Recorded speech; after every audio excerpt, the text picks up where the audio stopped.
ไปดูป่าที่สะพานก็ได้นะคะรอ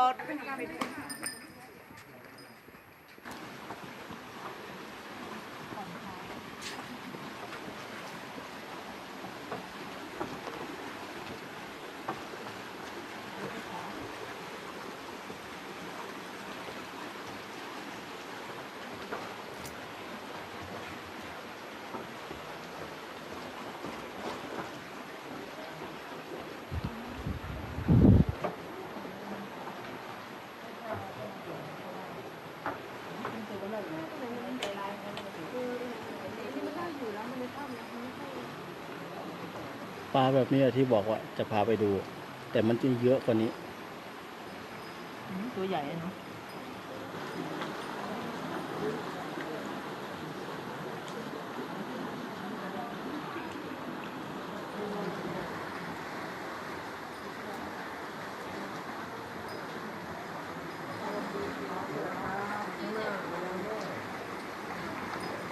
แล้วมาก่อนนั่นเหรอเห็นเปลี่ยนเสื้ออยู่ใช่ไหม นั่นแหละเปลี่ยนเสื้อแล้วก็ออกมาเลย แล้วเราไปคุยกัน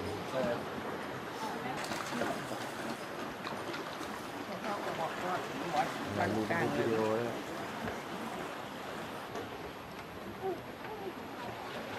มันแหลกตัวใหม่โอเคถือไปอ่ะ หวายจุดตะเกียงแล้ว จะเห็นปลาสามคู่ แข่งขันยกล้อแล้วไหมเซ่ ยกโล ยกล้อ ท่านรองแล้วตอนนี้ก็ต้องให้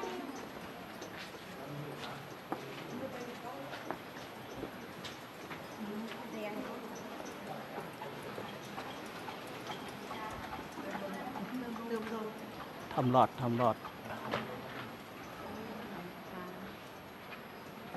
ทำหก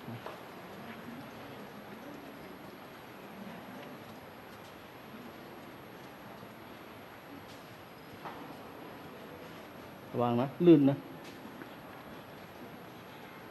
ว้าย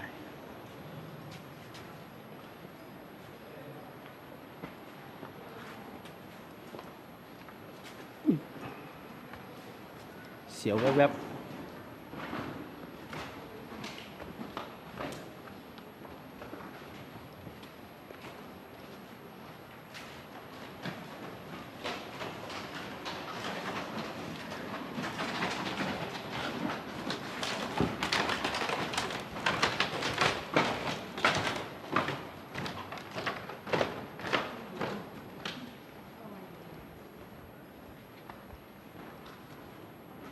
โอ้ยมืดตื้อๆเลย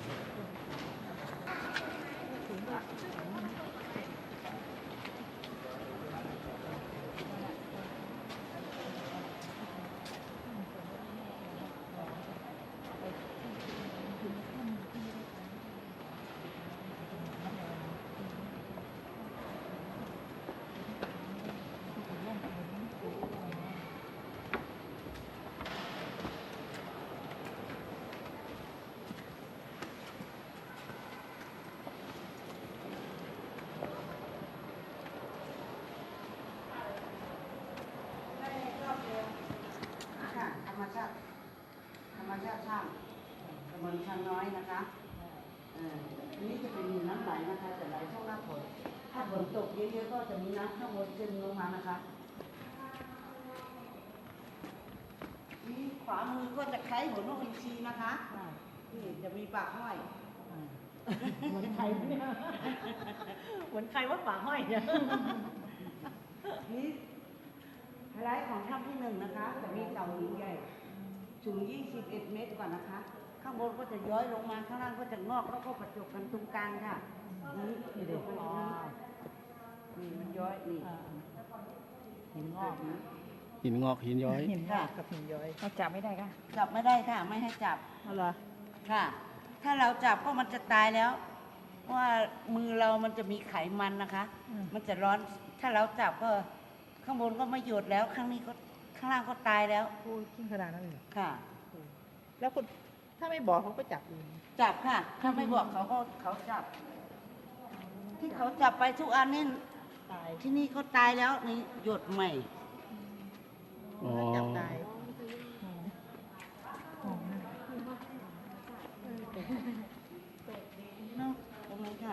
จับ เสาหิน เมื่อกี้ใช่ไหม นี่ไง ใช่ค่ะ เสาหิน นี่ค่ะเสา เอา ป้า เนี่ย ลองด้วยไหม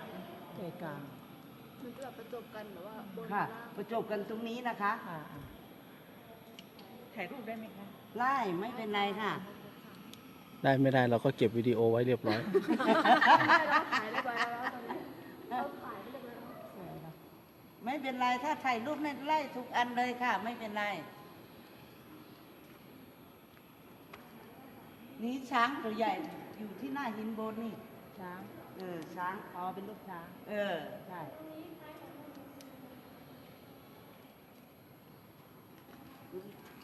ป๊อปคอร์นเนี่ยที่ ป๊อกฟอน ที่ดูในโรงหนังไง ป๊อกฝรั่ง ใช่ปะ โคตรขั้ว ทั่วๆป๊อปคอ แน่ ร์น นแล้วเขาโคตรขั้วครอบครัว ป๊อกฟอน อันนี้เราให้ย้ายรอบฟันนะคะนี่ติดหินฟันนะคะ อุ้ยเราก็ลืม มันเกิดจากน้ำค่ะ นี่น้ำข้างบนก็จะย้อยนี่ถ้ามันหยดลงนี่ที่บนหูนี่ หัวกูได้หนอเลยอะ ถ้ามันหยดลงที่แน่นๆก็มันจะกอดตัวไล่นี่ นี่ มันก็เดี๋ยวข้างนอกเหรอ ค่ะ โอ้ข้างในสวยนะ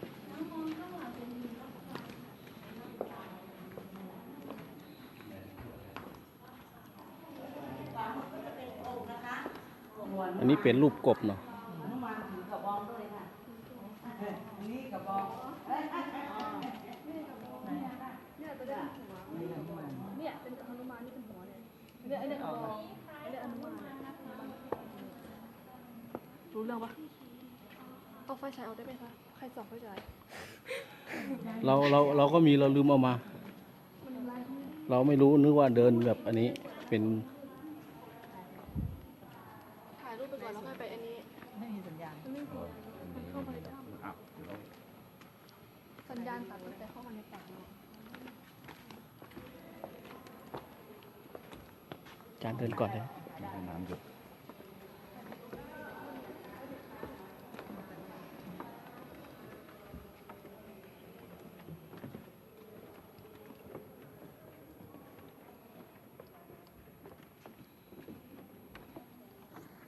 ถ้าถึงรอบก็คือถ้าถึงเยอะ แล้วก็สูงไปเรื่อยๆแล้ว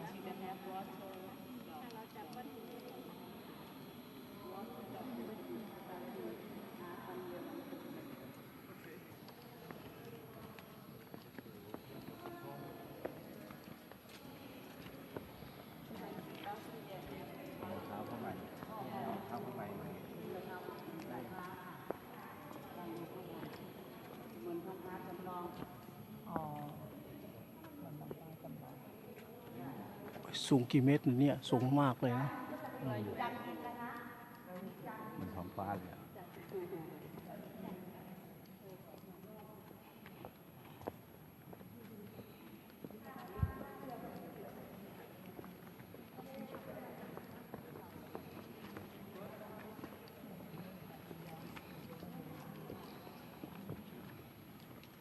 ใช้เวลานานมาก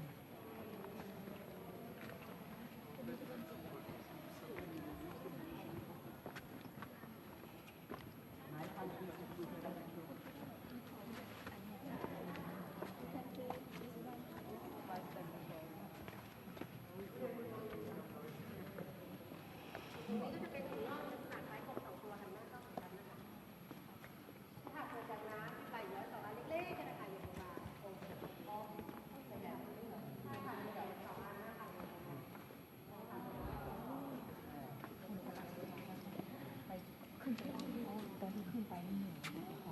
แบบหายเหนื่อยไปขึ้นไกลมากแต่ส่วนใหญ่ไม่ได้เที่ยวกับนักเที่ยวอ๋อ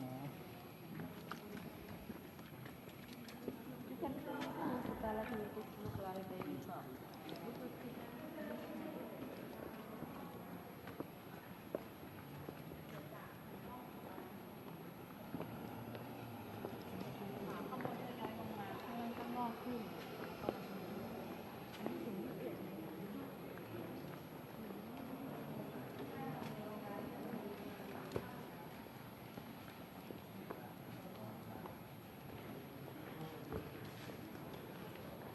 อันนี้แบบเดินใช่ไหม อืม แบบเดินใช่ไหม นี่แบบเดินอ๋อที่เขาบอกแบบเดิน แบบเดิน200ขนาดนี้เดินได้ถึง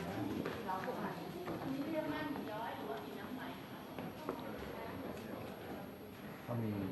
แนวทางเดิน เดินทางมัน อ๋อเดินอ๋อลงทาง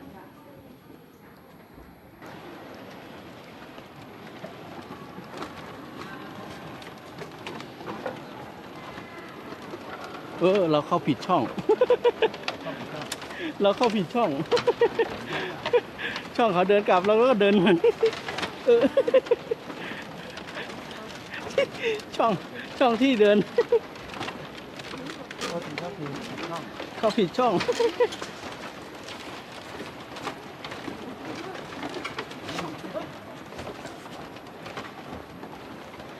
ทีแรกเราก็ว่านึกว่าไม่มีราวขั้นกลาง ไม่ได้มอง เดินสวนเขาเฉยเลย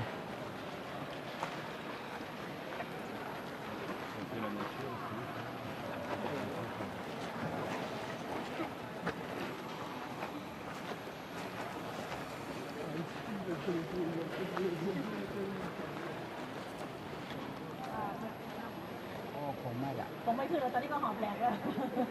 เหนื่อยมากเลย ลงแพเลย หายใจทางขวาแล้วหายใจทางหมุนนี่ โลกกำบะเจ้าพี่อุ้ยโลกเขากำบ่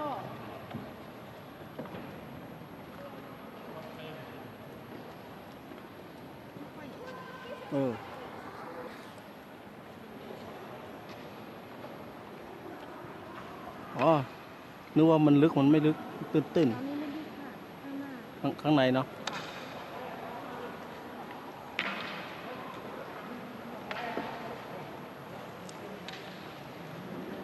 เข้าไปแล้วก็ออกมาทางเดิมใช่ไหมอ๋อ อย่างนี้ก็ดีเนี่ยแบบคู่อย่างเงี้ย ให้เขารอแป๊บนึงคู่อย่างเงี้ยจะได้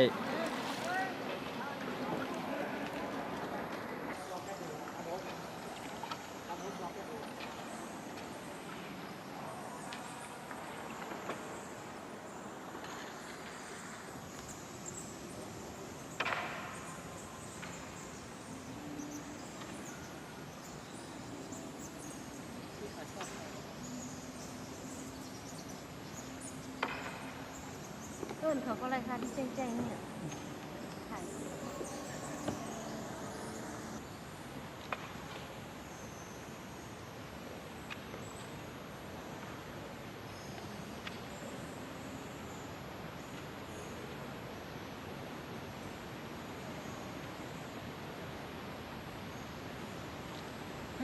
เซลฟี่ใหญ่เลย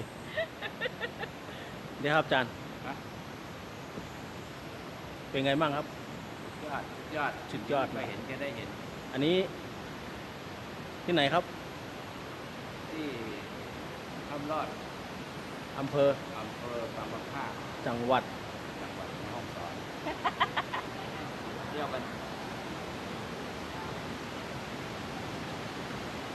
ไม่ชอบหมามันแค่ไข่มุกสองเต้อะ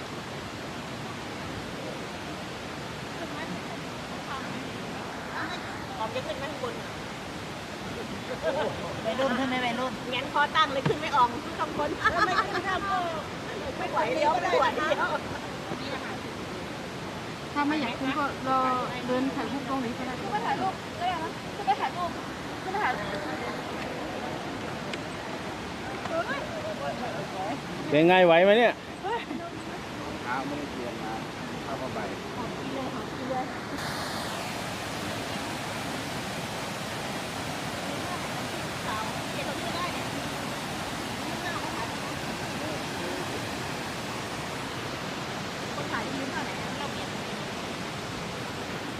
ที่รถจอดตรงนั้น ให้น้องก็ที่ถ่ายเขาเรียกขึ้นงานลมเอาใครถ่ายของใครเลยไม่ต้องถ่ายยิ้มไม่ออกเลย นู่นไงถ้าขึ้น นู่นไง นู่นในทางขึ้น อีกยาวไกล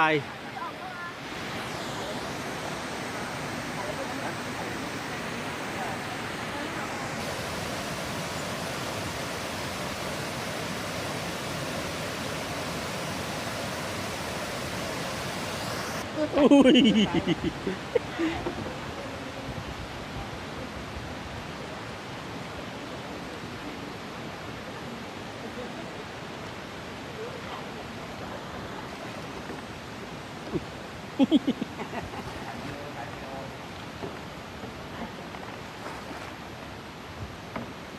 บายบายหน่อย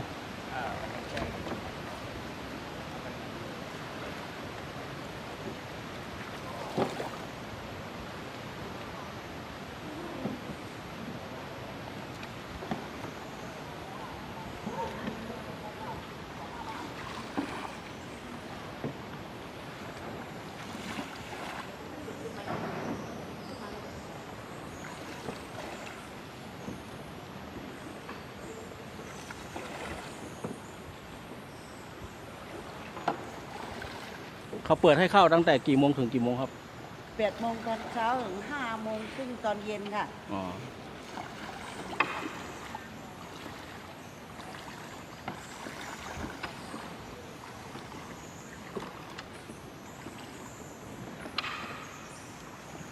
8 โมงเช้าถึง 5 โมง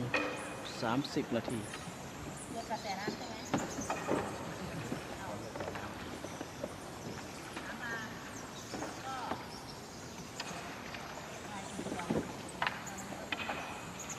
นี่แพเราเริ่มเข้า คู่กันแล้ว ขอบคุณนะครับ คุณครูที่พามา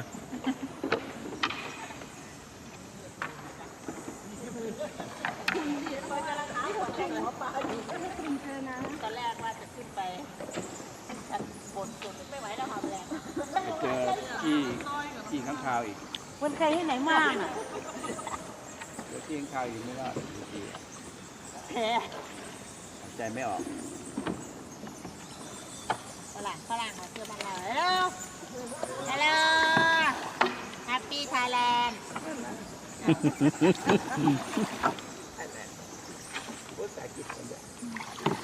พูดอังกฤษก็ไม่เคยคล่องนะไทยแลนด์เล่น Happy Thailand พูดก็ไทยนะแฮป อย่าลืมตัวอันนี้นะ หมอเสียงไทยแลนด์นะ คนไทยหนาวหาเรือนึกกาเป็นเขา เฮ้ย ไม่เห็นหน้าคุณครูเลย หน้าผมเปล่าหน้าผมเปล่า นิดๆ เพราะว่ามันได้แสงไฟอยู่นิด เนี่ย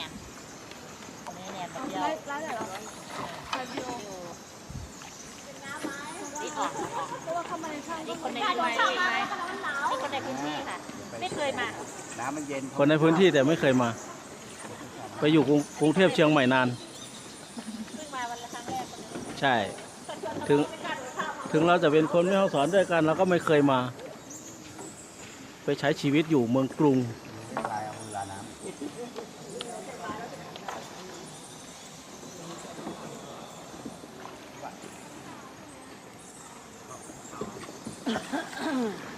ว่องไวชุดๆเลย บ๊ายบาย เขาแยกเราไปทางนู้นละเขา เขาแยกเราไปแล้ว เขาไม่อยากไปกับเราแล้ว ใช่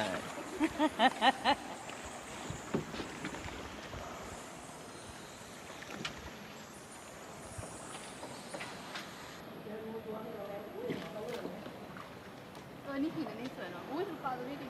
ตัวใหญ่ จะให้หรือข้าวนึ่งดูไหม ๆมันนึกว่าจะได้กินอาหารแน่เราก็ไม่ได้ซื้อมาไม่ได้ให้มัน พอมันเห็นแพมามันก็วิ่งเข้าหา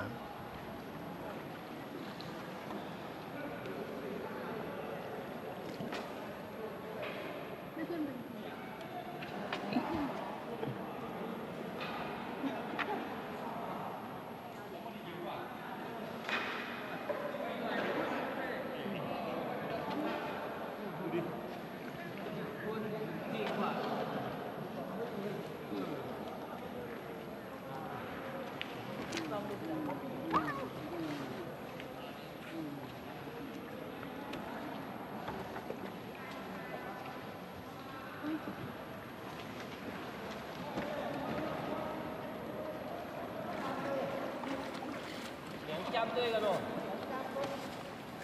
ตรงตัวจอมหนักกำได้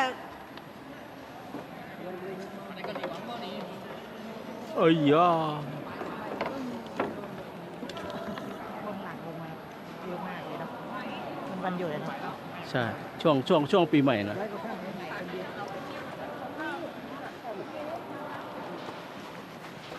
ก็หัวช็อปเดี๋ยวนะ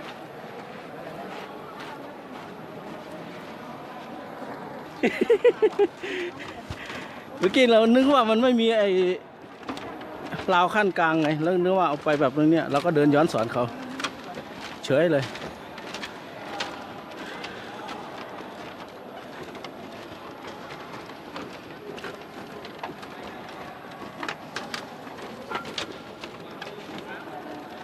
อุ้ย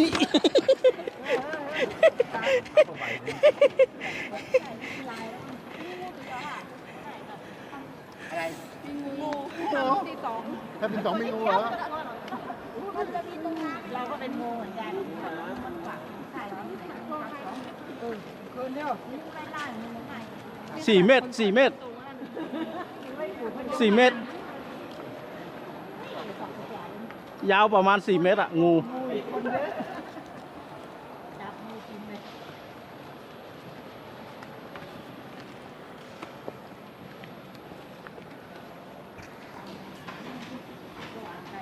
โอ้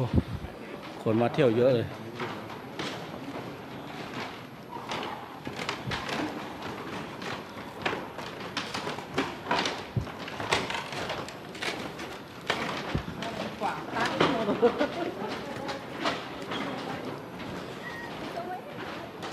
โอ้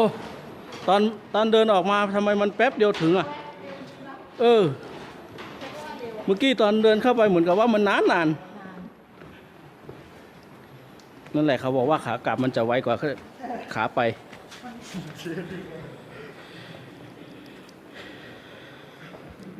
ใจเราบอกว่าเนี่ยจะถึงว่า พอเงยหน้าขึ้นมาอ้าวถึงนี่แล้วกลับมาถึงปากถ้ำแล้ว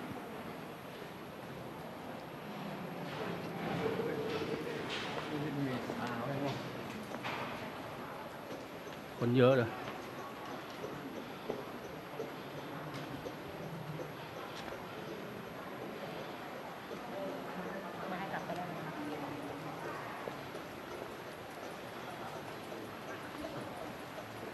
ใช้มันนานเกินไปมันก็หงุดหงิดอ่ะ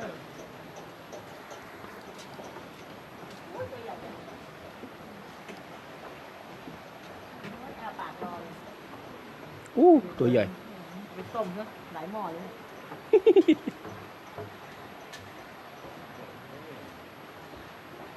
อันนี้ปักถ้ ไม่อิ่มเลยเนี่ยเขาก็เหวี่ยงให้หลายคนแล้วนะ ำมันหลายตัวครับ มันเยอะ โอ้น้ำปลามันใหญ่เลยเนาะตัวละถุงได้เลยเนี่ย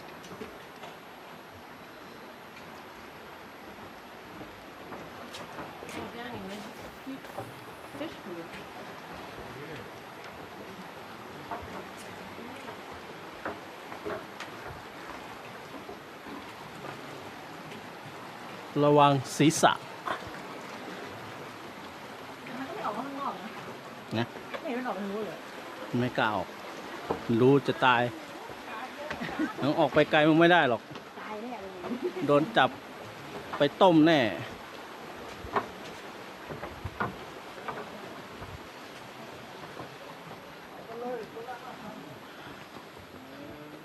ยิ่งหลบทางนี้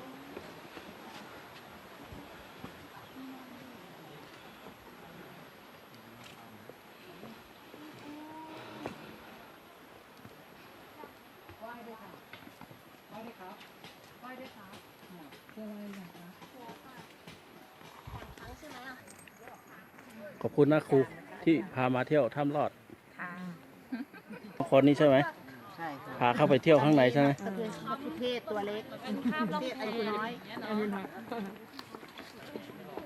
อายุน้อยอยู่ใช่ไหม รู้ตะเกียงไหมรู้ตะเกียงป้าไหม ไปทำงานกรุงเทพเชียงใหม่หมดแล้ว อยู่นี่รายได้ดีกว่านะแม่นะ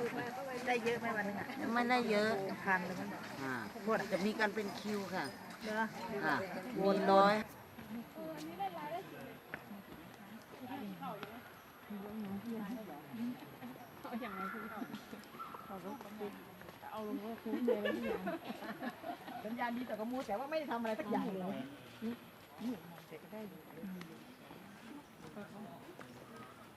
ใครวะใคร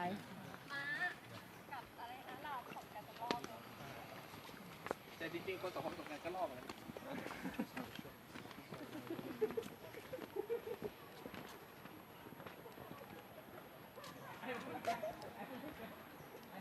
ถึงว่าถึงไม่ได้กินแบบต้นไม้มันลงเนาะมันลูกเห็บมันลงเลย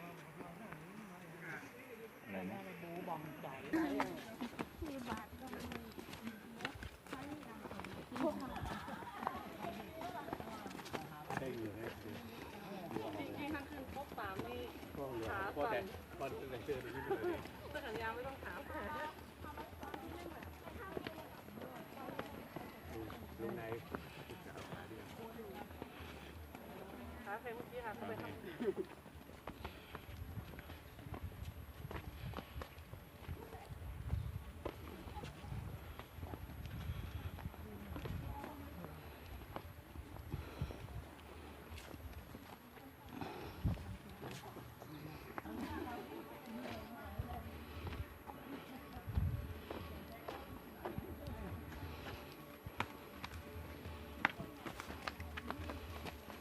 ช่พวกวัยรุ่นที่จะหารกับเราอะ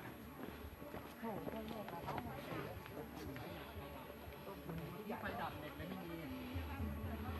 มาซ่อมไฟอยู่เมื่อกี้ถ้าเกิดอยากรอเน็ตรอตอนรัก3 ทุ่มด้วย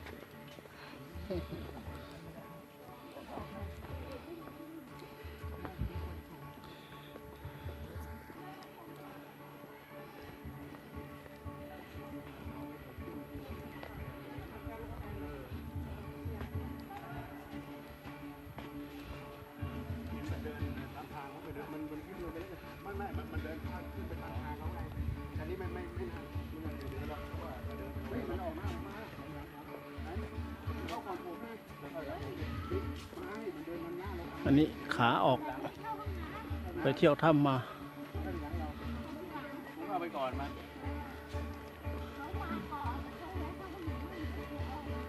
เข้าทีหลังผมเข้าทีหลังสุดแต่มาเดินแรงมาก่อนแต่ผมทำเธอผมไม่ได้ขึ้นไปเลยนะผมเดินลงไม่ได้เลยลงแพเลย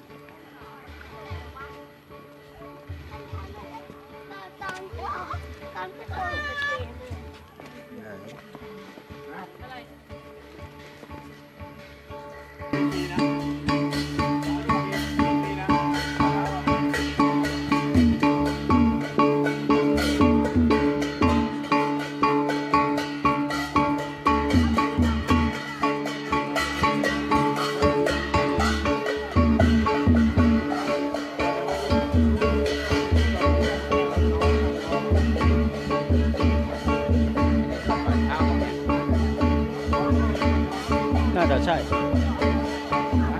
น่าจะใช่ เ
โอ้ดอกมันสวยดอกอากาศมันดีเนาะกินอะไร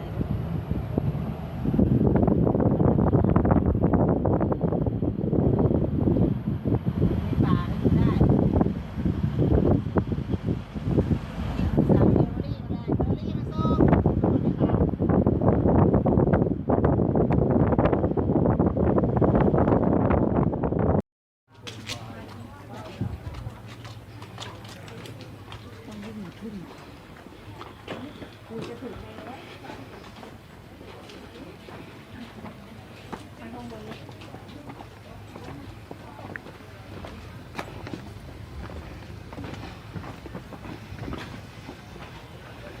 ไปทำไงเนาะ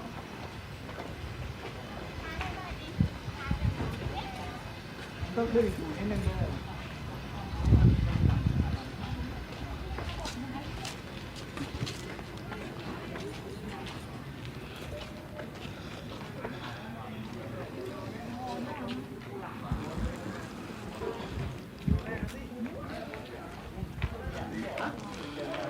อันนี้หมู่บ้านรักไทยครับ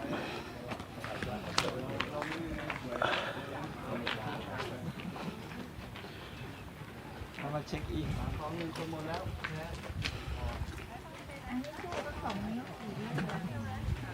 สู้ไปก็ตายเปล่านะ ไปกลับบ้านดีกว่า ไปเมืองจริงมาวันนี้มาเมืองจริงเลยมาเมืองจริงจริงเมารถพวก หัวหน้ามาเที่ยวไหน มาเที่ยวที่ไหน แต่ระวังหา บ้านรักไทยครับ หมู่บ้านรักไทย บ้านรักไทย อำเภอเมือง สวยงาม อำเภอเมืองจังหวัดแม่ฮ่องสอนเนาะ อำเภอเมืองจังหวัดแม่ฮ่องสอน เนี่ยข้างๆนี่ที่เขียวๆเนี่ยไร่ชาหมดเลย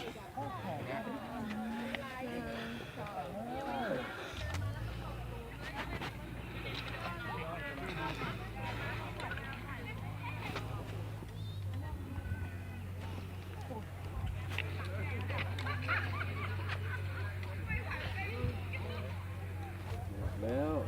มันไม่มีเน็ต มี มีดีอันนั้นน่ะอันนี้ไม่มี และที่เป็นหลังๆเนี่ย คือเขาเช่าใช่ไหมหรือว่าเขาอยู่เลย มาเที่ยวที่นี่แล้วมีความรู้สึกยังไงบ้างพี่ เหมือนอยู่ในเมืองจีนนะคะ เหรอ ใช่ค่ะ ดีไหมที่มาละ ดีมาก ตัดสินใจมาก็ดีใช่ไหม ดีมากเกือบเมารถค่ะ ทีแรก เกือบไม่มา จะไม่มา จ้ะ พอมาเห็นแล้วก็ ค่ะ โอเค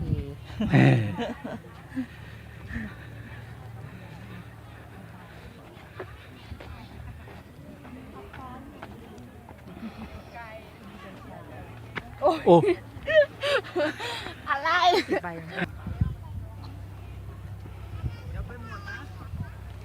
ต้องจองเลยนะปีหน้าจองนี่เลยจอง มาได้อาจารย์สบายตรงนี้ พาคณะหมอเสงมาเลย จองนี่เลย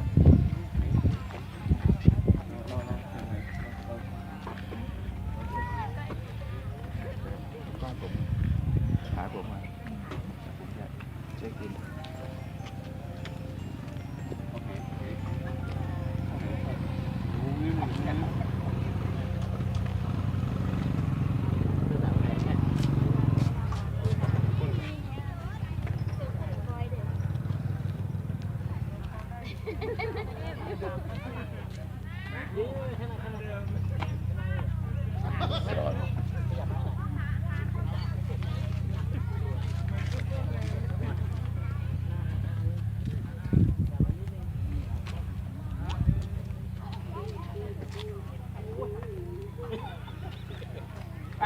เขาจะไปเดินดูทางคุณด้วยอ่ะ จะได้ทั่ว เข้าไปทานข้าว ที่นี่ที่ไหน วิดีโอไงวิดีโอ ที่นี่ที่ไหน บ้านรักไทย เย่ จังหวัด จังหวัดแม่ฮ่องสอน อำเภอเมืองแม่ฮ่องสอนใช่ไหม ถ้ามีโอกาสก็มาเที่ยวสวยมากเลยนะ ทีแรกคิดจะไม่มาแล้วใช่ไหม ใช่ พอมาเห็นแล้ว ไม่เห็นแล้วโอ้โหเสียดาย เสียดาย มาเป็น1,000 กิโลแล้วไม่ได้มารักไทย เสียดายตายหา เวลามาแม่ฮ่องสอนต้องมาถึงที่นี่ให้ได้เนาะ อ่า เห็นด้วยเราปะ ทำอะไร มายืน รอช่างภาพรอช่างภาพ มันจะไม่เห็นหน้านี่มืดตึ๊ดตื้อเลย นั่นแหละ อ่า ย้อนแสง เดินเลยค่ะหนูรอถ่ายรูปอยู่ อ๋อครับก็มองหาช่างภาพอยู่ ช่างภาพอยู่ข้างหลัง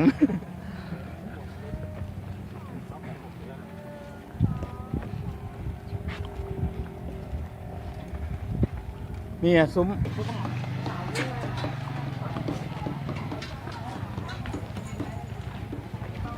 โอเคความสุข Happy New Year Happy New Year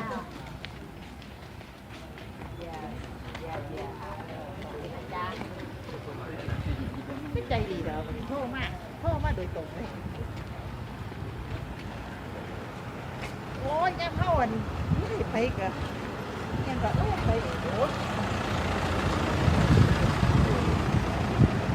ไม่ได้เก็บอ่ะกันหลายๆอะไรกันหลายๆเอาไปให้มีเรียกกันสิต้องมีเรียกโคตรมีเลยทอดวิดีโอละ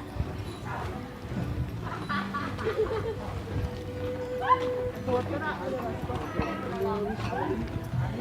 นี่ดูเพียงบ้านนี่ร้าน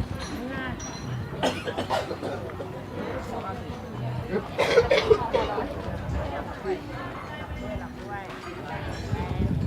แขน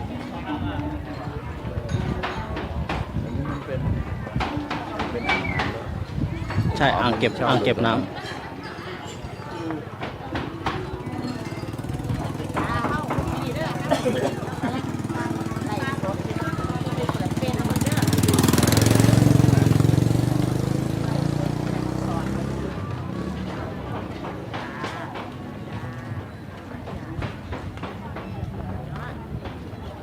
เก็บน้ำ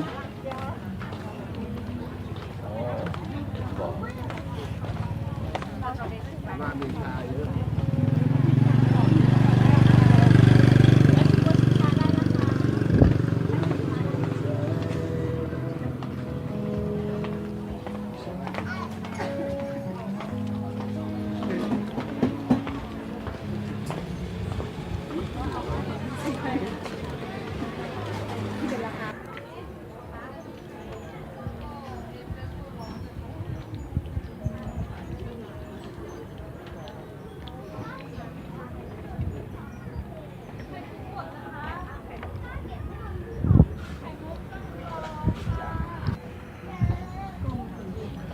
อ่างเก็บน้ำหมู่บ้านรักไทยครับ ถ้าไม่ถ่ายกล้องหลังมันมืดปะ หึ มืดปะดูให้หน่อย ไม่มืด สมมติเนี่ยดูให้หน่อยกล้องเนี้ย แป๊บหนึ่งเปิด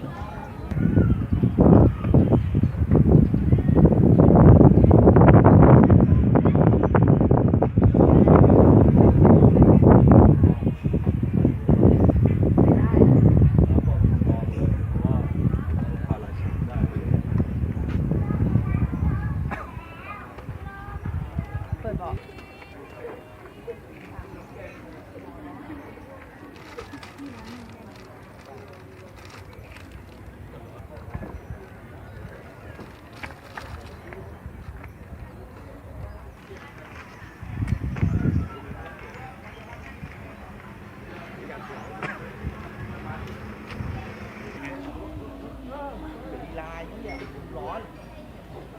รอคิวแป๊บหนึง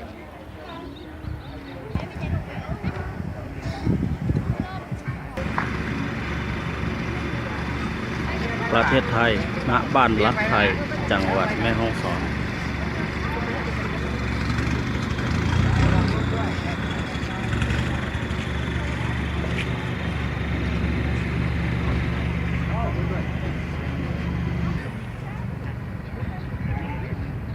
เนี่ยมันเป็นภาษาจีนอ่ะที่เนี่ย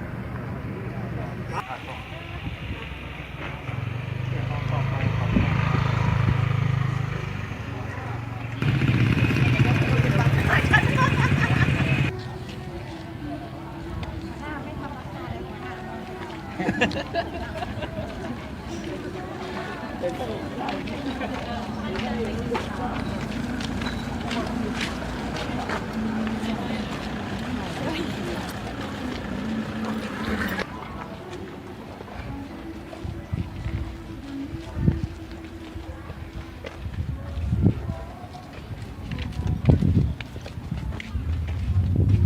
นี้เรากำลังเดินรอบอ่างเก็บน้ำ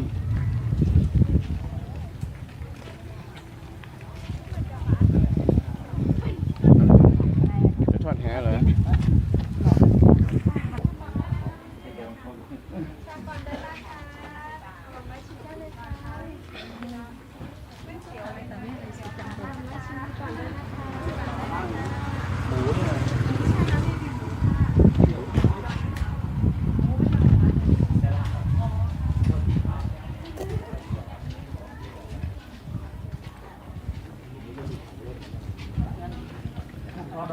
กินไม่ได้ พี่หนอม เชื่อ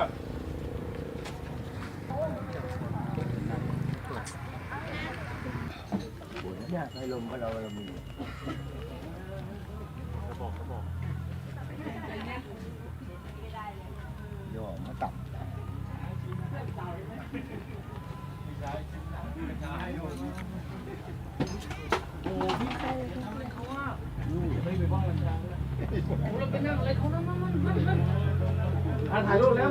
พี่เด้งหัวหน้าถอยหัวหน้าลงไปหัวหน้าลงไปญาติลงหน่อยญาติ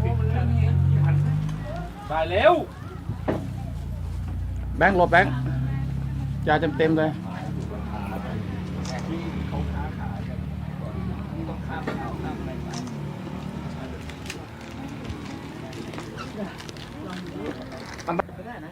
เป็นไงบ้างครับชาจีน ดีมาก มีโอกาสจะกลับมาอีกไปห่อน อร่อย นี่บักเมื่อมากวันไหนชอบเย็นๆเป็นวุ้นอะไรเงี้ยห่อน ชอบชาแบบเป็นวุ้นอ่ะ ชาเป็นวุ้น เป็นไงบ้าง แช่เย็นแช่เย็น เป็นยังไงบ้าง แซ่บนุ่ม อร่อย ชื่นใจ ชาจีนใช่ไหม ชาจีน รสชาติเป็นยังไงบ้าง ใส่หลังมา กลมกล่อม แล้วมีโอกาสอยากมาอีกไหม เดี๋ยวจะมา ไม่ครับ ปีหน้า มาป่ะ เจอแพ้มีโอกาสลำบากเลย อาจจะได้มาอีกครับ โอเค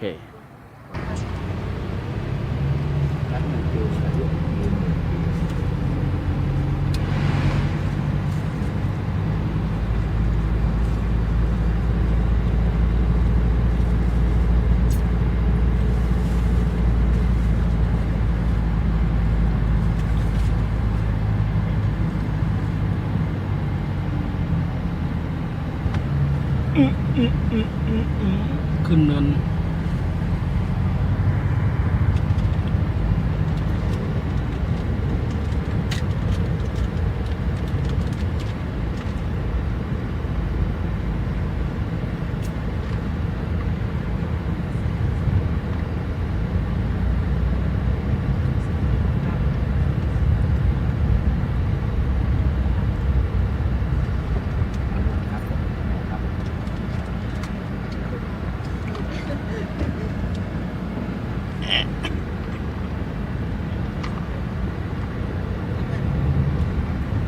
คนขับรถบอกว่านิ่มสุดๆแล้ว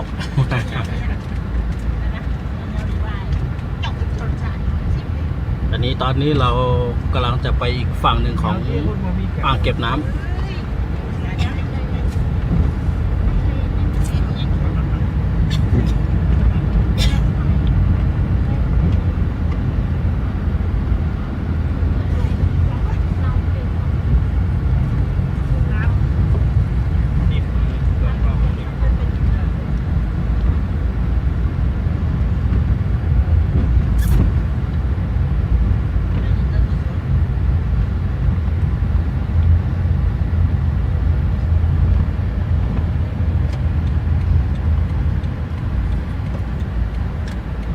โอ้ยลงเขาแล้วทางลาดชันมาก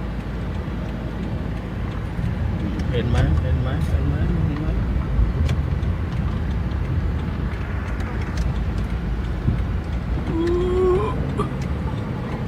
เดี๋ยว เราจะไปตรงกลางเราจะไม่มีที่จอดนะครับ โอเค อาจจะมีได้1 คันแต่ว่าเดี๋ยวผมจอด เดี๋ยว ตรงนี้จะป ผ ลอ ม ด จะจอดเราตรงนี้แล้วก็ถ่ายรูป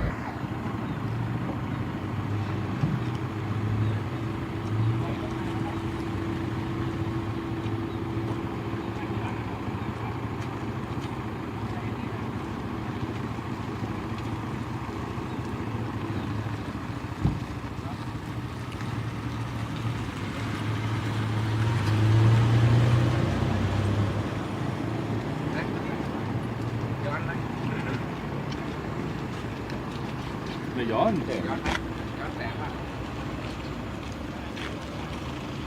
บายบายหน่อย 1 2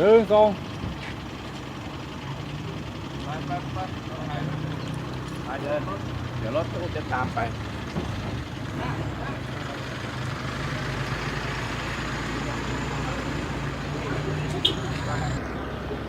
ตอนนี้เราก็มาอยู่อีกฝั่งหนึ่งของ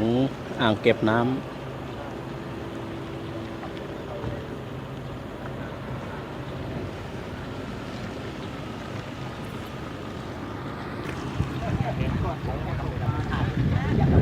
เอาก็แงมาพอดีไงเกิดถ้ามองนู่นมองนี่ไง อันนี้เขาขยายอย่างนะ ได้แล้ว1 ดอก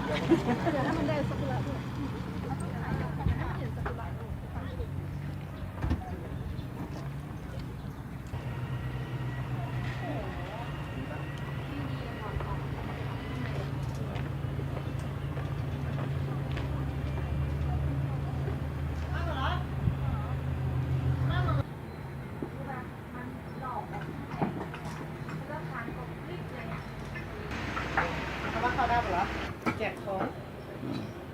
ไอ้นั่นโยไอ้จีปีไก่ถ่ายลงโยกลุ่มนั่นโย จ้าวะ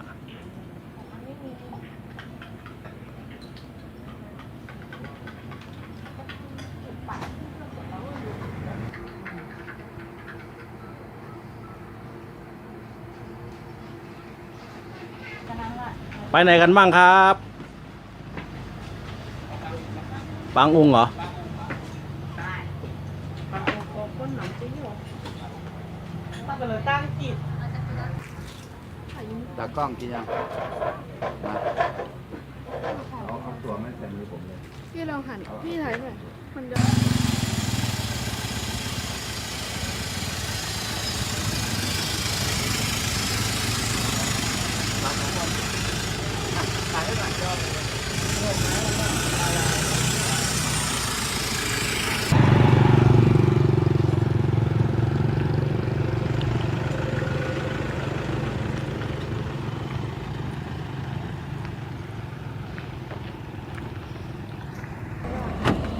เรามาเที่ยวบ้านรักไทยเสร็จแล้ว ทีนี้เราจะไปไหนกันต่อครับ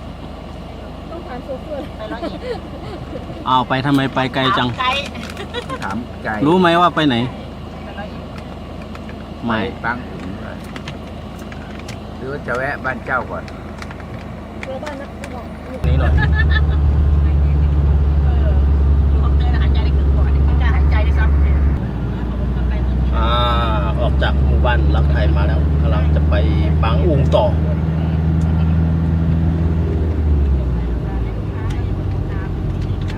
เดี๋ยวเราก็จะไปปิดคลิปตรงที่ปางอุงเลยทีเดียว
ถึงแล้วหมู่บ้านปางอุงหรือว่าหมู่บ้านรวมไทยปางอุง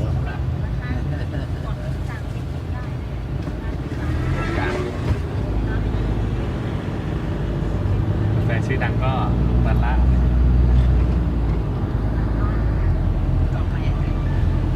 ต้องถ่าย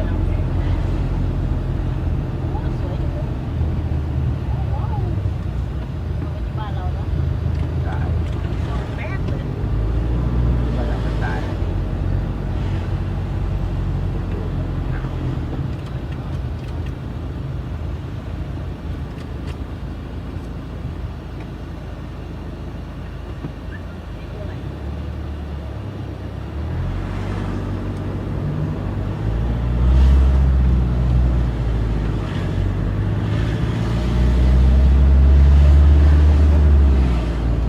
ว่าคนน้อย คนน้อยวันนี้ มันมาอยู่ในช่วงเวลาออกครับ ช่วงเช้าอ่ะคนจะเยอะหน่อย ใช่ครับ เขากำลังจะออกกัน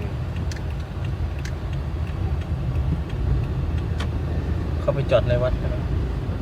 เต็มเปล่า วัดน่าจะดูคันหน้าว่าไงสถานการณ์ ตอนนี้ก็มาถึงแล้ว เราจะเดินไปตรงที่สันเขื่อน ไปเดินเด็ดตรงนู้นตรงนู้น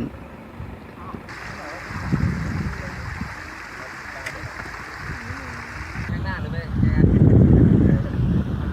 ขอพรจากพระเจ้าใช่ไหม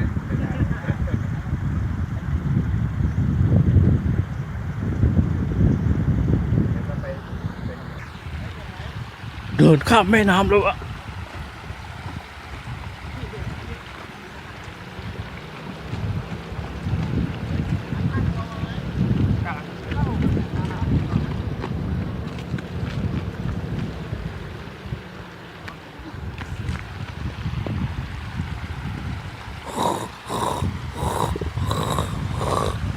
ไกลมากเลยไกลมากเลยโอ้เออเออเออเออเออเออเออเออ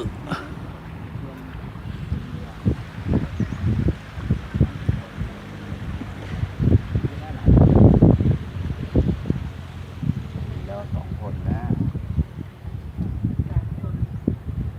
3 คนนะคนพายเนี่ยของเราหรือเปล่าของเขา ไม่ใช่สร้างภาพ ถ้าพายเองเนี่ยผม ไปเท่าไหร่ไม่รู้ ไม่ได้สักลูก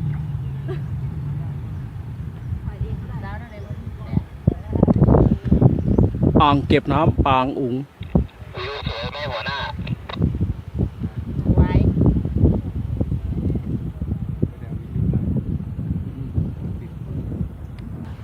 เดี๋ยวจะให้ดูบรรยากาศรอบ ถ่ายแล้วได้ถ่ายสตอรี่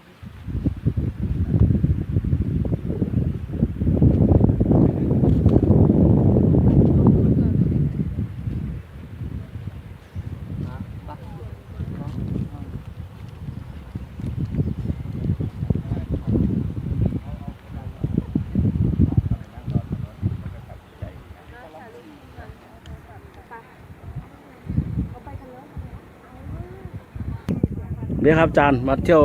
ที่ปางอุ๋งนี่เป็นยังไงบ้างครับ ความรู้สึก มีความสุขแล้วก็อากาศดีมากเป็นสิ่งที่เราไม่เคยได้สัมผัสก็ได้มาสัมผัสนะเราต้องมาสัมผัสให้ได้นะใครที่ยังไม่มาก็มาสัมผัสให้ได้ เชิญชวนให้มาเที่ยวเนาะ เชิญชวนให้มาเที่ยวนะ บรรยากาศ บรรยากาศดีมาก ที่หนึ่งในประเทศไทยเนาะ เป็นที่หนึ่งถ้ามาที่นี่ก็ถือว่าเรามาที่นี่ได้อย่างไรประมาณนี้นะมันเป็นที่สูงสุดนะใครมาก็จะไม่มีอะไรอ่ะที่บอกว่าไกลเนี่ยจะเลิกพูดนะ ความไกลไม่มีปัญหา ไกลไม่มีปัญหาแล้วก็อะไรที่ว่าไกลจะไม่ไกลถ้ามาถึงแม่ฮ่องสอนนะ ใช่ ขอบคุณครับ ครับสวัสดีครับสวัสดีปีใหม่ด้วยครับอาจารย์ ปีใหม่ครับ สวัสดีครับ สวยมากอยู่ข้างหลังสวยมาก แบมือหน่อย แบมือไม่ใช่แบมือสองข้างโอ้ย พระเอกที่ไหนครับ ครับ พระเอกที่ไหนมา เอกมิวสิก พระเอกพหลโยธินเหรอ เดี๋ยวละครู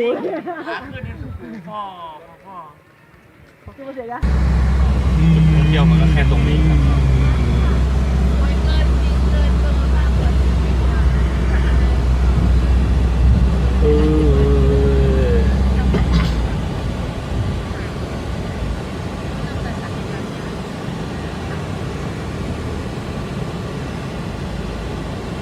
เนี่ยอ่างเก็บน้ำปางอุ๋ง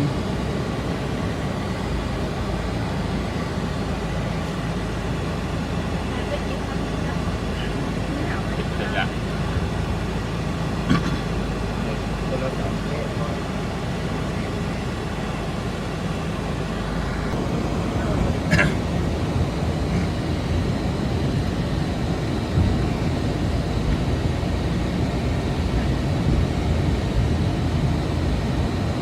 เนี่ยทำรอด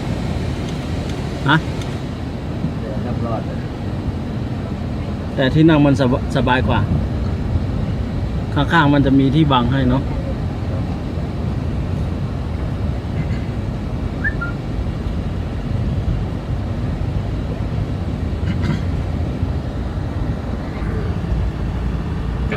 จะเดิน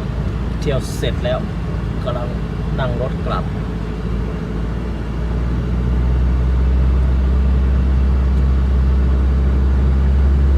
มีร้านขายเสื้อผ้าขายอาหารสองข้างทาง ที่พัก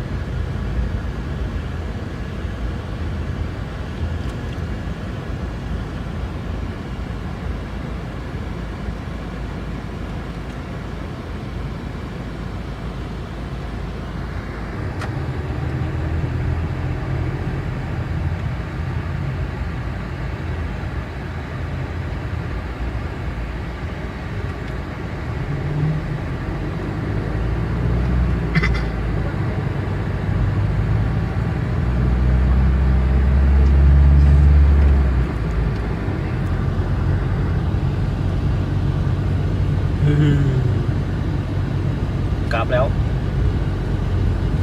เที่ยวเสร็จแล้วกลับกรุงเทพแล้วครับ เดี๋ยวให้ดูอีกนิดนึง ให้ดูป่าข้างทางเนี่ย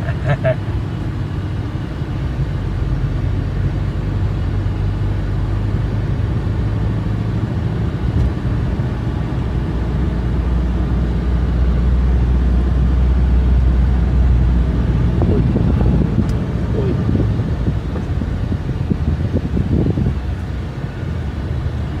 โอเค แค่นี้ก่อน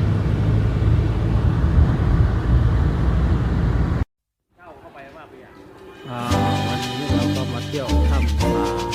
น้ำตกผาเสือครับผม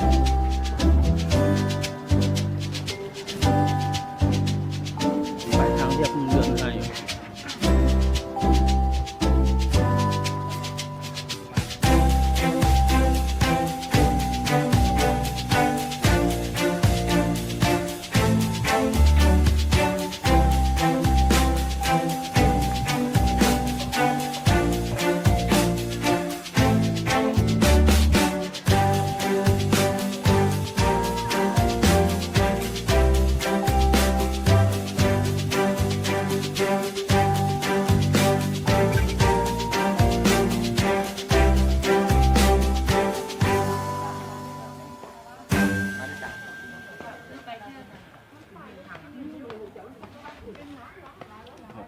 แค่ฟันไป ไม่เดินเข้าไปอ่ะเดินไป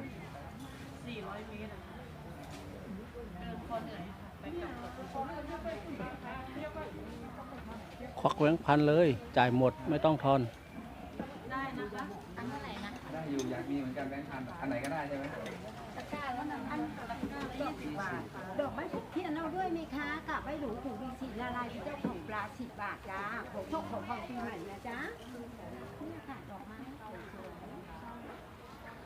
ขอรางวัลที่ 1เลย ๆค่ะค่ะค่ะไม่แน่นะคะ ไป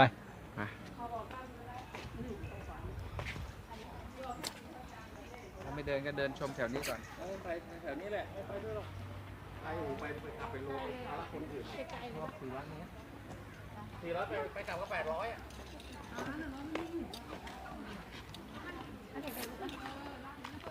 ถึงไหนถึงกัน ให้ด้วยกัน 400ที่ไหน500 ผมรู้อยู่แต่ผมไม่อยากพูดเดี๋ยวเขาหน้าแตก เดินเข้าไปกี่เมตร มัน500 เมตร แต่เขาบอกว่า400 เมตร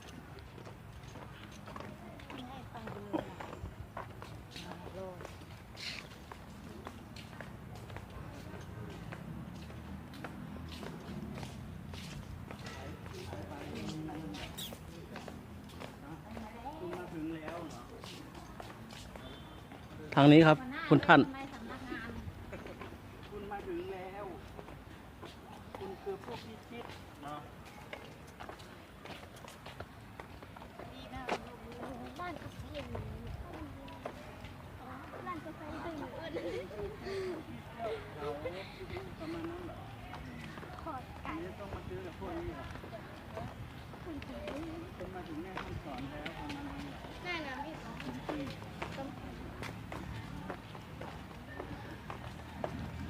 มาถึงแต่ผมไม่เอาดูรับ10 บาท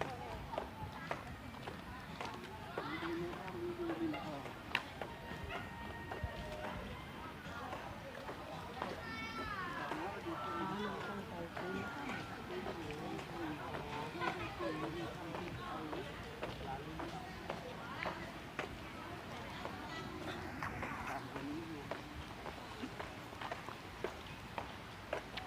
ต้องขึ้นไปโน่นนะกลางเขาที่จะได้เห็น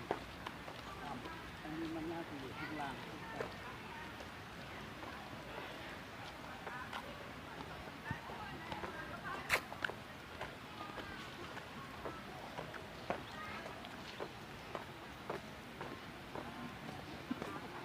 ดี๋ยวขออีกรอบนะ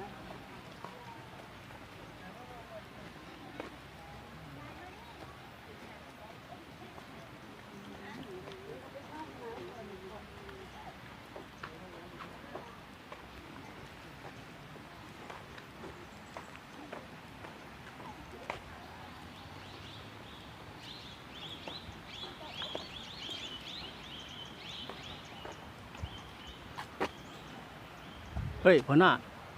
สะพานปลาที่กรุงเทพมันมาอยู่นี่ได้ไงเนี่ย สะพานปลา สะพานปลาเขาเพิ่งย้ายมาเมื่อวานนี้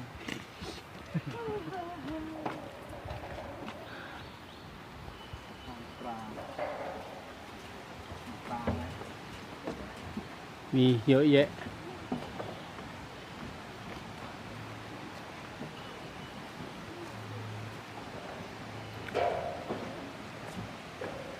มันหนาวอาจจะไม่ออกมาก็ได้ ตัวเล็ก โยนอาหารลงไปชักซีนดิเดี๋ยวก็มา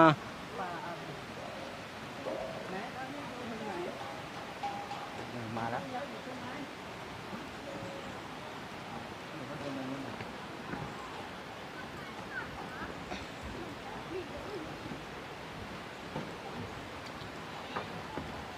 พี่จะไปทำไมทางนู้น ไปทางนี้ ก็ได้ เอามันก็อยู่ในรถอ่ะ อ้าว รูปเราเด็ดดิ้ง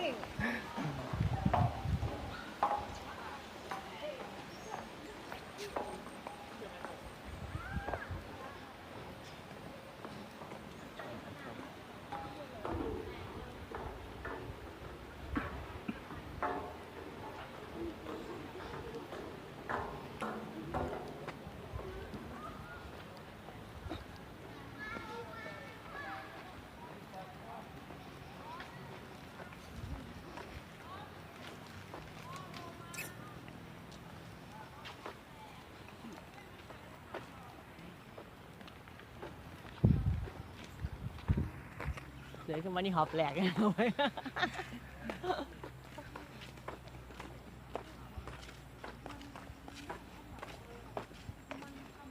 น้ำใสดีจังเลย น้ำใสที่นี่ ที่นี่น้ำใสแจ๋วเลย เอาไปขายมันอัปเดตปัญหาให้หม้อเลยนะคะคนนี้ น้ำได้ เขาดูกระเป๋านะก็ไปเคลียร์กันหน่อยทีเดียว ล็อก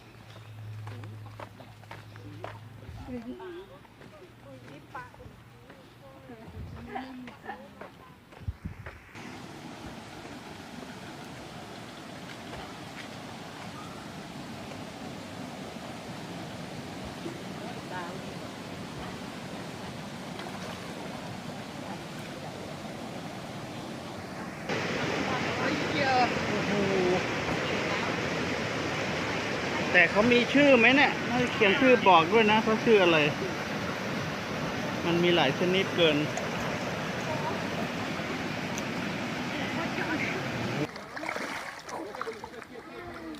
กับไม่อร่อยนะฮู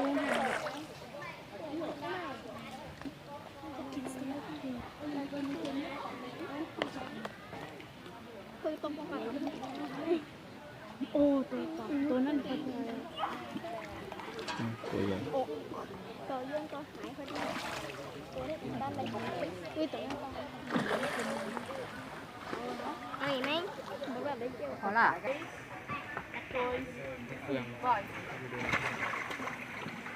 E tinha um dia que eu comprava vegetariano, você devia ter comprado um cucuruto. Hãy subscribe cho kênh Ghiền Mì Gõ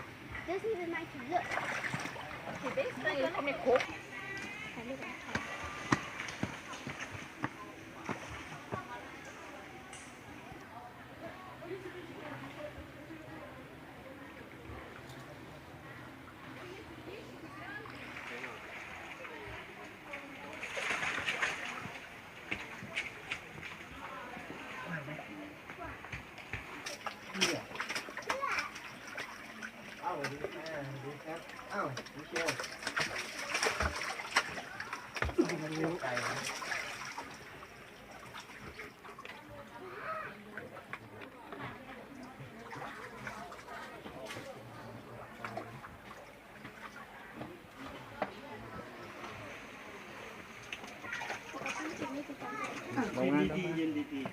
มาใกล้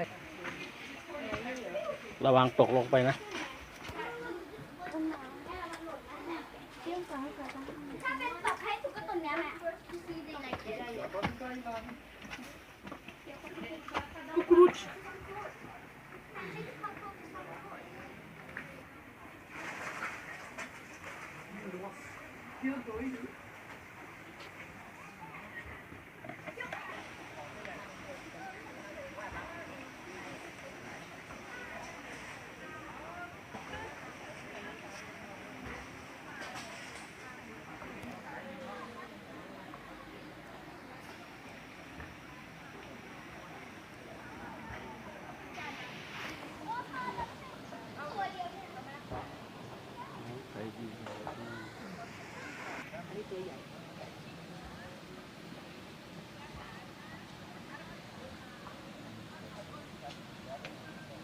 ในตรงนี้ตัวใหญ่เนาะ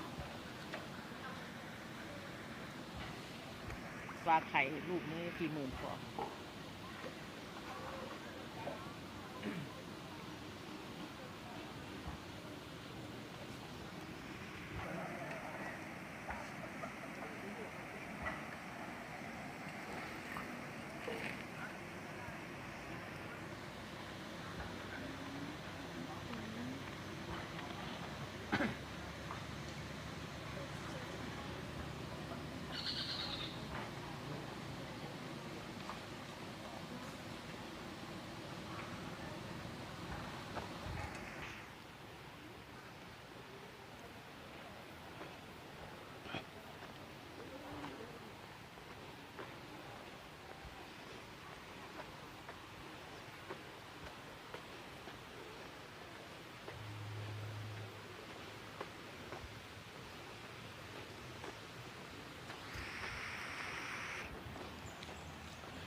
เฮ้ยเฮ้ยเฮ้ยเฮ้ยเฮ้ย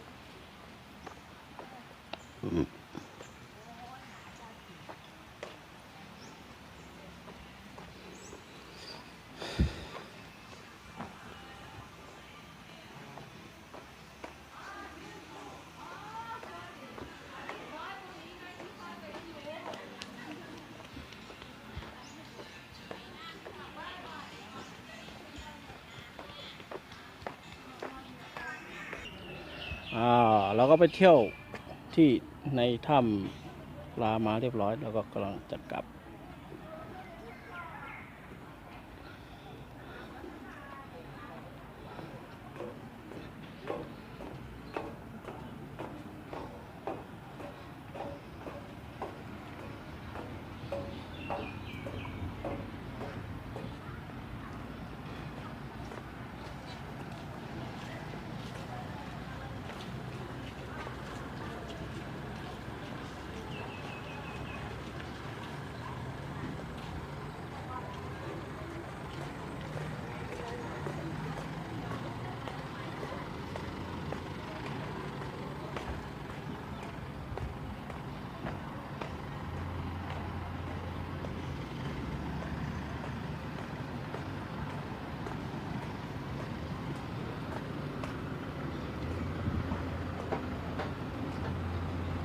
สองคันนี้หรือเปล่า นู่น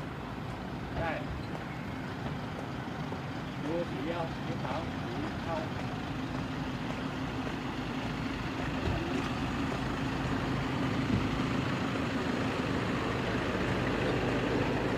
น้อยที่นี่เหรอไม่ได้ไป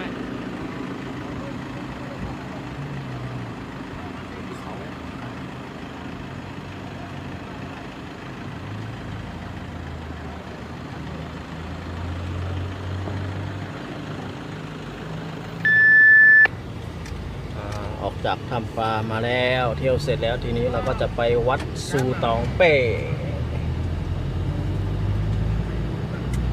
กันต่อ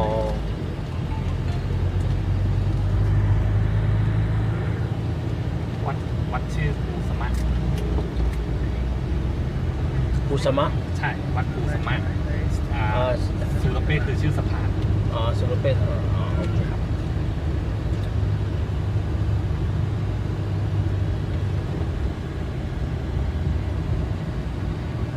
ไม่ได้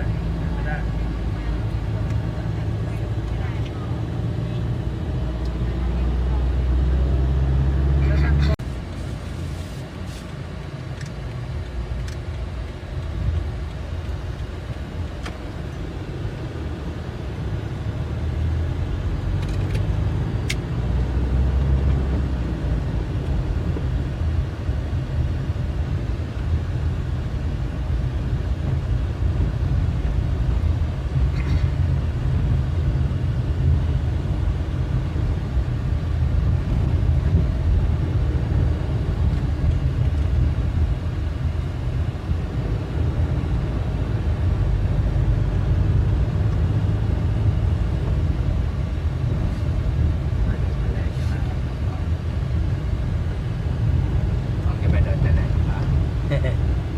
ไม่ใช่ครับ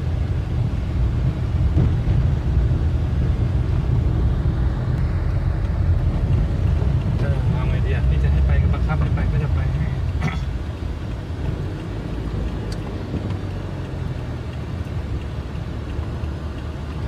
5 โมงอ่ะพี่คุยให้ละเอียดเลยได้ไหมติดลูกค้าข้างใน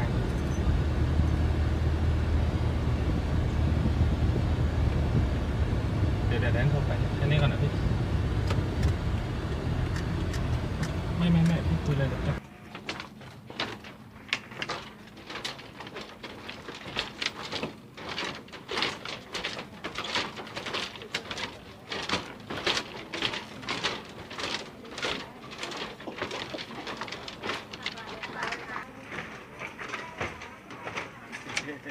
กำลังท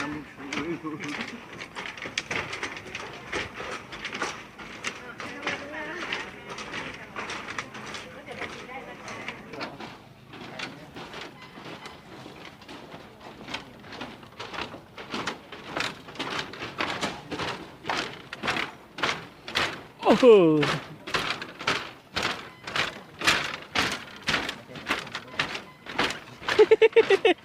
เสียงมันดังขนาดนี้เลย เป็นไงอาจารย์ทำเดิมนี่ไม่นั่นเลยเนาะ บ้านด้านล่างขึ้นมา เป็นอ๋อ โอ้โห ทุกท่าเลยนะ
ลายมัดผมเตียหรือเปล่า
ฮะอ๋อโอเค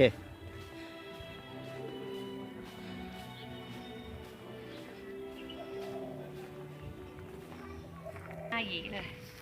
ไปนี่แล้วออกนู่นเลยนู่นเดินแล้วออกนู่นเลยก็หยีเลย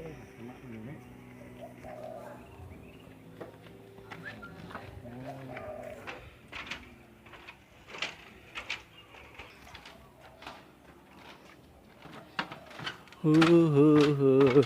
ฮ้ยต้องรอดแข็งแรงอยู่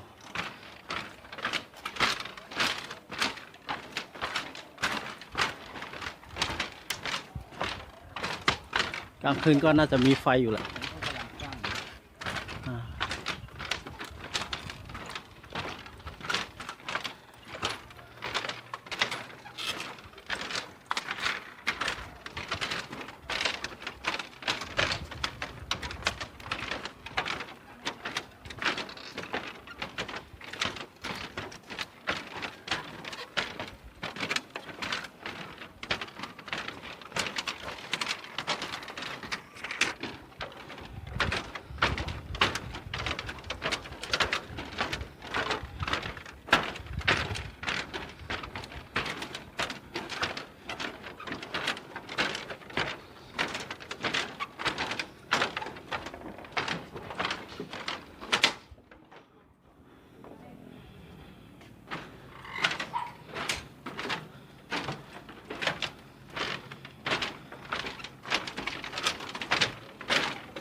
คนไหนชื่อน้องเอิญ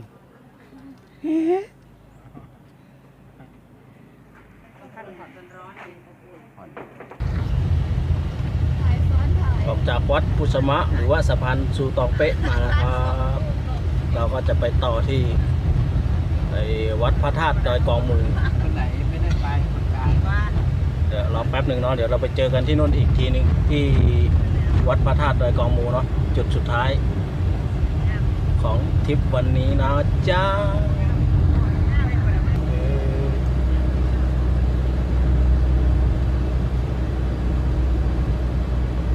ไปวัดพระธาตุดอยกองมูลแล้วนะจ้าตอนนี้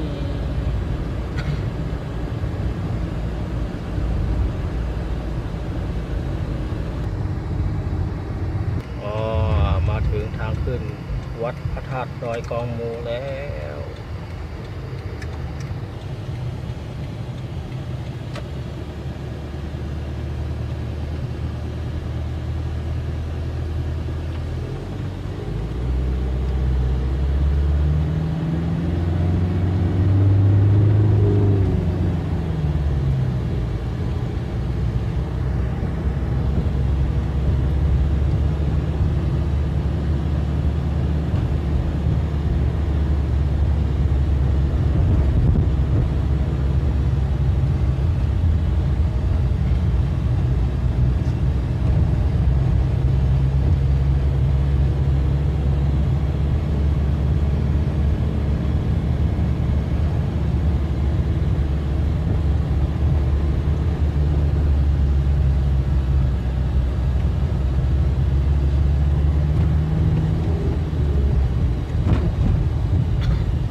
รั่งไหมหรือว่า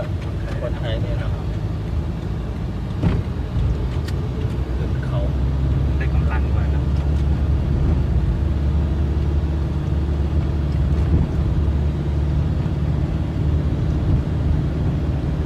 มาถึง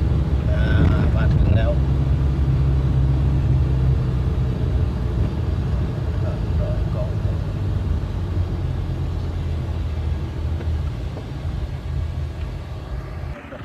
มาถึงแล้ว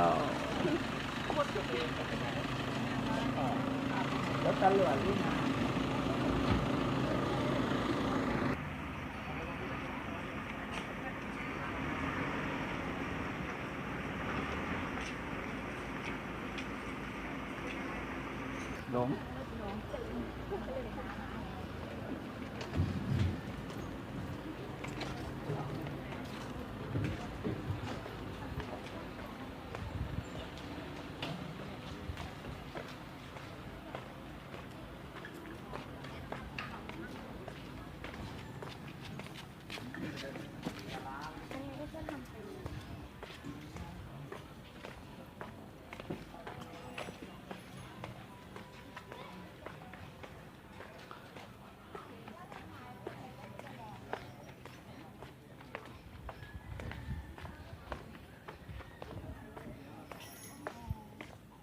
โอ้โหคนมันสบายก็อย่างนี้เนาะไปแล้วไปนั่ง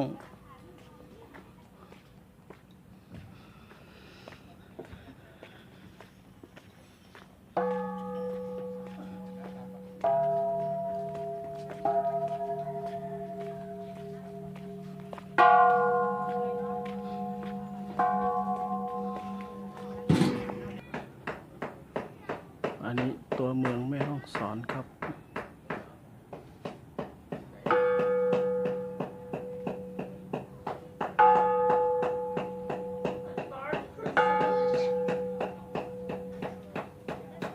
นี่ก็คือสนามบิน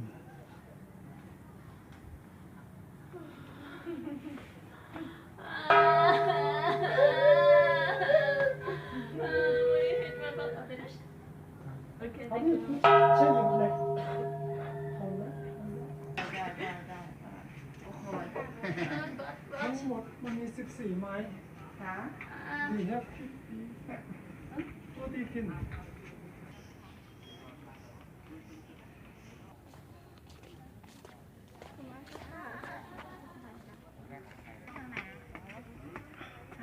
เร็วเร็วเร็ว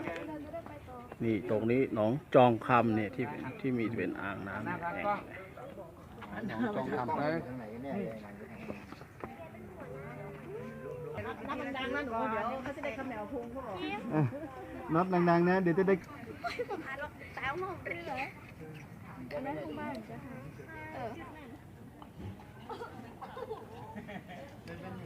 ดีมากสิ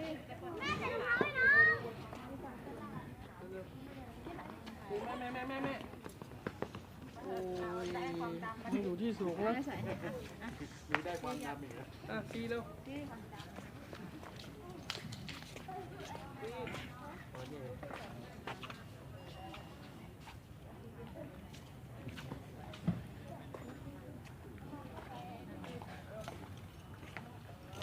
มื่อคืนเขามาเข้าดาวตรงเนี้ยตรงไหนอะพี่อ๋อบ นดอยเนี่ยไม่เลยแต่ว่าไม่รู้น่าจะบริเวณนี้แหละ เนาะที่เดียวนะ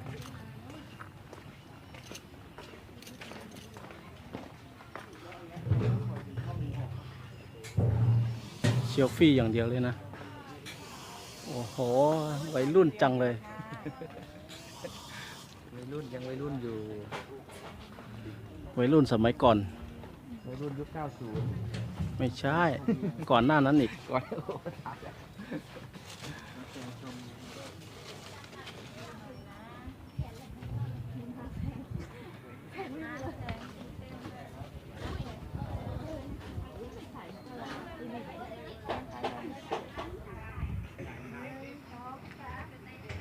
หนึ่งสองสามหนึ่งสองสาม มาพี่หน่องซ้ายหน่อย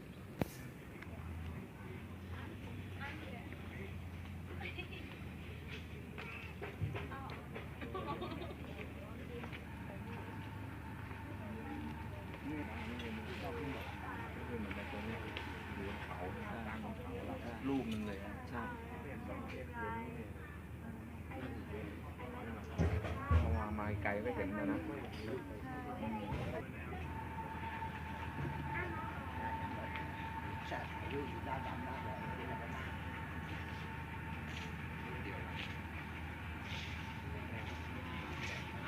ึงเอาแล้วโอ้โหที่กูบังคับให้กูออกตากแดด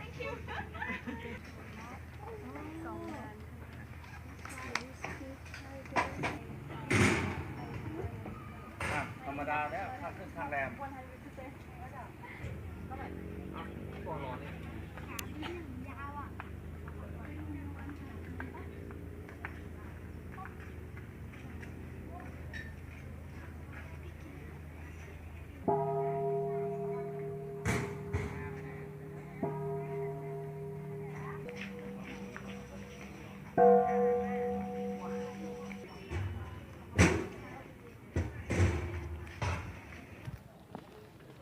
รสชาติเป็นไงวะ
ให้หลานสาวเลี้ยงมาตั้งแต่แบบเบาะ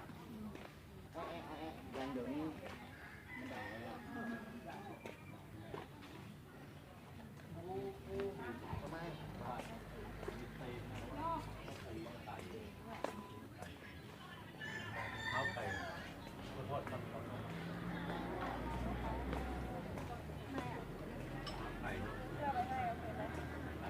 กินอะไรอ่ะ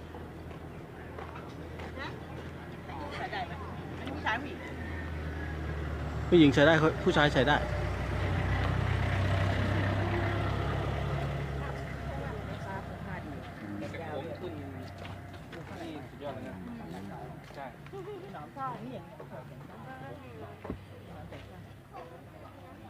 ทานได้ค่ะ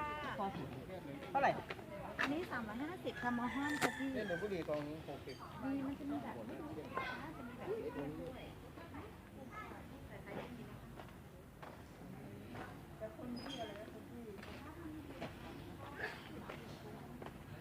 เขาเรียกว่าอะไรนะคะมือนี่มันเต็มหมดแล้วค่ะเนี่ย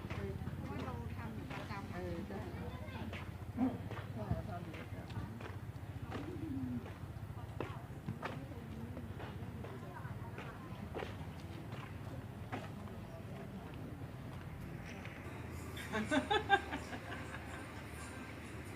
หน้าเหมือนกันเลยเนี่ยได้ยังดูดิคนขายกาแฟน่ากินมันจะไอติมนะจะกินคนขายกาแฟคนขาย เขาเขียนบาร์เลยเนี่ย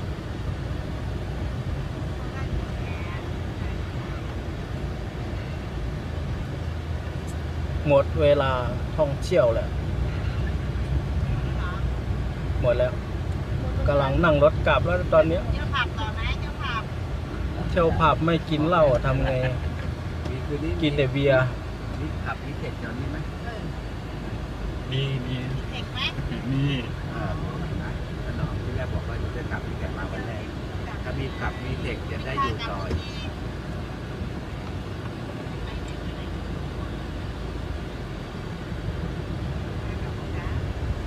อ้าวลงดอยแล้ว ลงดอยแล้ว เราไม่ใช่เด็กดอยแล้วนะ ลงดอยแล้ว ไปในเมืองเราเป็นเด็กคนเมืองละ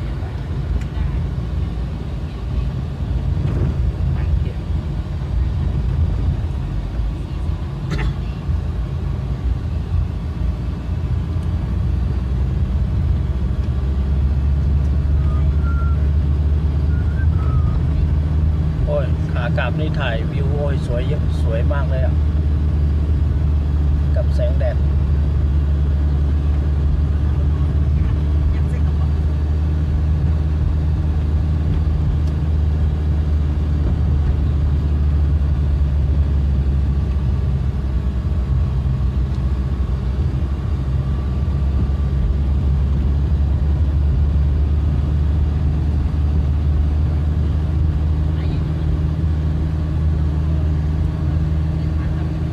ดุกดิกใช่รถตำรวจไหมเนี่ย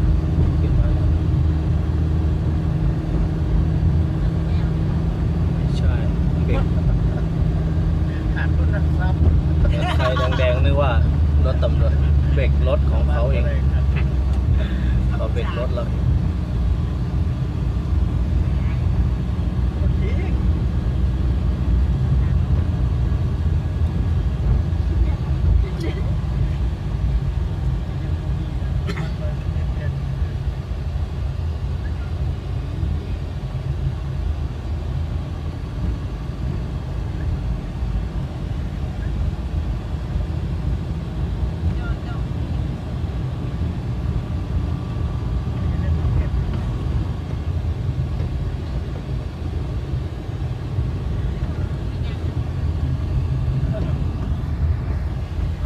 ลงมาถึงในเมืองแล้ว น้ำมันเยอะเลยเนี่ยคิดออกที่มันย้อยมันกระโดดกลับกระโดดข้ามเลยย้อยแล้วสองคนเนี่ย